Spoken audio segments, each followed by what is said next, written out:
Oh my goodness, it's snowing. I think I better put up my hood. Okay.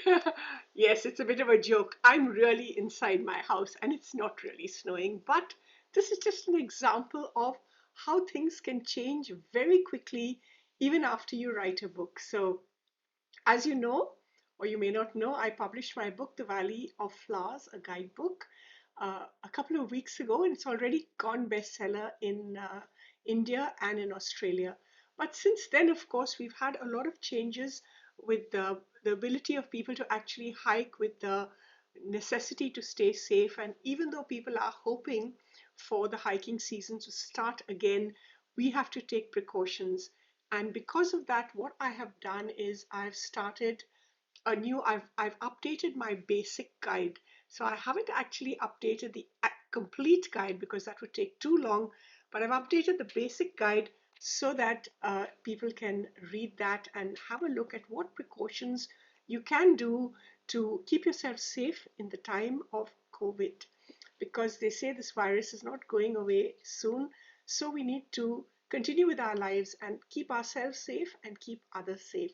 So let's just go ahead to look at this book, and I'll show you the type of information which I've given you in it. And of course, it's completely free. You can just download it by signing up to my website. So let's take it away to the basic guide. So this is the basic guide to the Valley of Flowers. And this, of course, is an actual picture of the Valley of Flowers, which I took myself.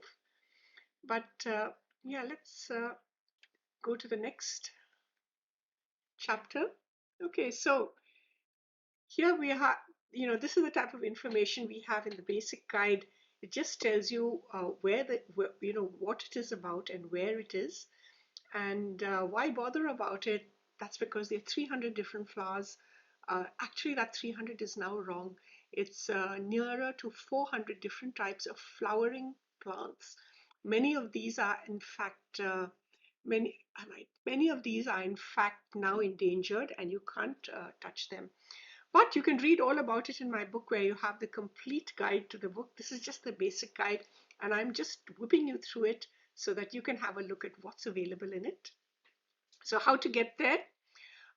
Before I used to say you can get there by bus. Now I'm advising you to maybe take a taxi from Hardwar so that you keep away from crowds.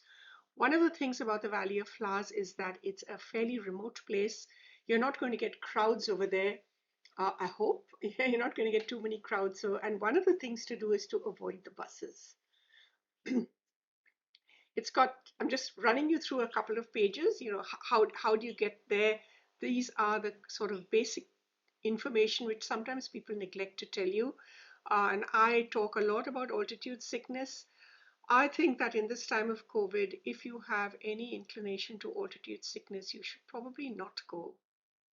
Read the book instead. So here, what are you going to do?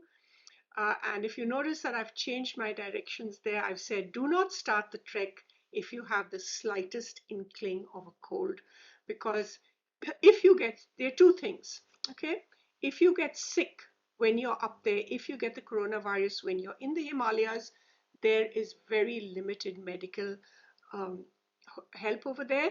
You probably will not be allowed out of Uttarakhand, and I don't know what will happen to you. So you might be there for ages, and really, it can be life-threatening and fatal. So if you have even the slightest respiratory illness, do not go. Okay, when to see the flowers? These are some. So I've given you a few flowers. For more flowers, you can. Yeah, the book has got an appendix with more flowers in it.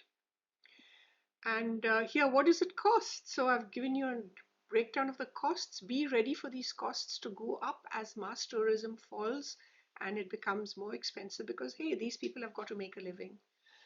And what should you pack? Okay, my packing tips have significantly changed. I've given you quite a lot of detail on the packing tips, and I have a whole new section on COVID protection. And this is the page which you could possibly just print out and look at it carefully. I'm advising that you carry masks and gloves, multiple of them, and use them, and also carry them out in a trash bag. You carry simple things like carry cash in smaller denominations so that you do not have to make change anywhere. So there's a full section on this, a full page, which will probably help you to think about what you need to take and how you're going to hike in safety. This is the connection of what's there to eat and drink. And yep, so I don't know how this is going to change. Probably people are going to be there because the people depend on tourism, but do eat hot food, right?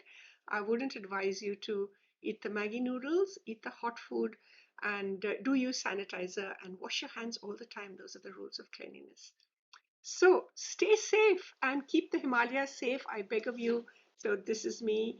Remember not to shake hands. This is the appropriate Indian greeting, and in this day and age, it is indeed the correct greeting for everyone in the Himalayas and in the world, because you're not exchanging germs. So thank you also. You can download my book, which is a bestseller in India and Australia and in the top 10 in worldwide.